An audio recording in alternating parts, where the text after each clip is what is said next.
felt his phone ring, vibrating in his right leg pocket. It would be grade suicide to check it in the moment. Mrs. Williams would be on him in seconds. The tests of 2 other students had already been ripped in half, as she would always do with technology offenders. If there was one thing she despised most, aside from distasteful students, it was cell phones in class.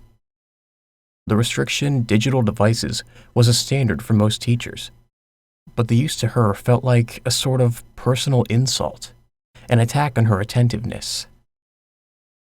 Kyle ignored the message. From the amount the phone shook, he could tell it was only a text. It would wait until later, as the exam was going to be the potential savior to his near-failing grade. The phone vibrated again.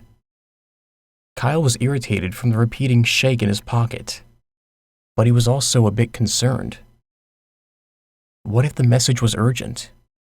Had there been a family emergency? He took a moment to think upon his life, and no current issues came to his attention. For all he knew, it was just a friend messing with him. Even worse, it could be one trying to screw with his grade, wasting the time he had left for the test.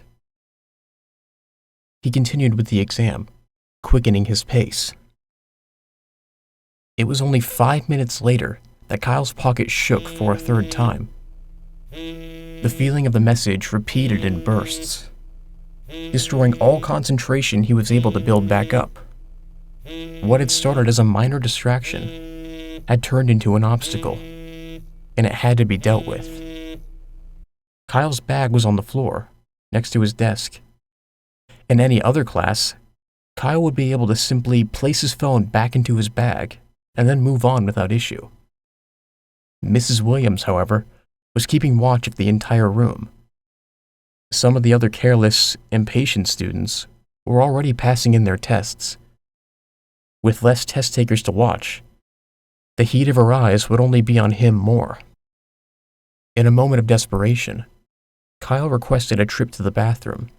A brief moment out of the room would allow him to discard his phone into his locker. Mrs. Williams refused him, but would be okay with it once his test was completed. Kyle felt a feeling of defeat as he looked at the clock. There was only 15 minutes left in the period.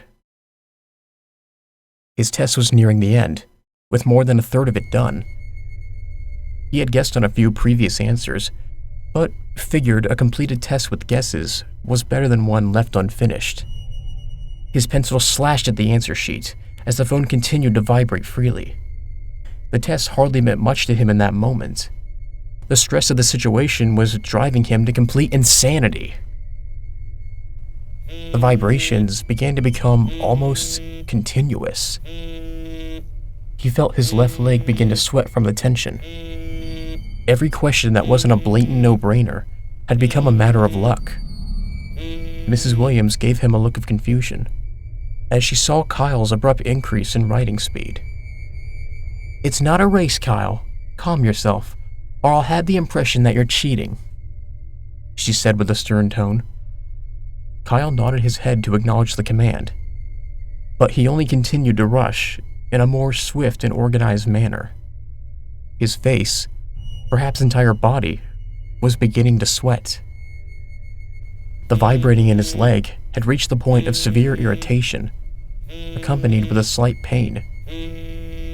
He was hoping that the phone would fall out of his pocket at some point, but with 5 minutes left, he kept his hands at work. At last, Kyle's exam was completed. The final filled-in answers were scribbles, and maybe lose points for their quality. Kyle didn't care, as he walked towards the door the moment his test was handed in. Mrs. Williams may have asked him to take a pass, but this went unheard of him because of his urgency to move, even though the trip to the bathroom was to look at the phone. His nervousness had also presented a frantic urge to piss. After rushing, Kyle arrived in the bathroom and thrusted his hands into his shorts pocket. He felt no phone, or any object at all. He was surprised, of course. What followed was a disturbed confusion, but explanations then quickly formed in his mind. The phone could have fallen out of his pocket as he got up, with the vibrations moving it to the edge of the opening. Maybe there was no phone in the first place, and it was just an illusion of his own stress. He had read an article on cell phone addiction a few days before. It stated that when expecting a call or message, one might believe to almost feel their device go off at times. Kyle relaxed, and then realized that he still needed to relieve himself. He walked to the urinal, thinking about how he would have an interesting story to tell.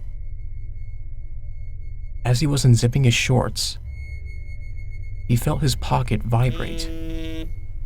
Stunned, he carefully lifted the left leg of his shorts. On his thigh was a blackened patch of skin, bulging forward like a bump. The area was large and convulsing with movement. Kyle, his hand trembling, touched the growth and retreated as soon as he saw it shift away from his fingers. Every inch it moved on his leg gave Kyle a feeling of invasion in his body, making him want to faint. How it got there, he didn't know, but it left him paralyzed of any reaction. The growth continued to vibrate like a phone as it began to move up towards Kyle's torso.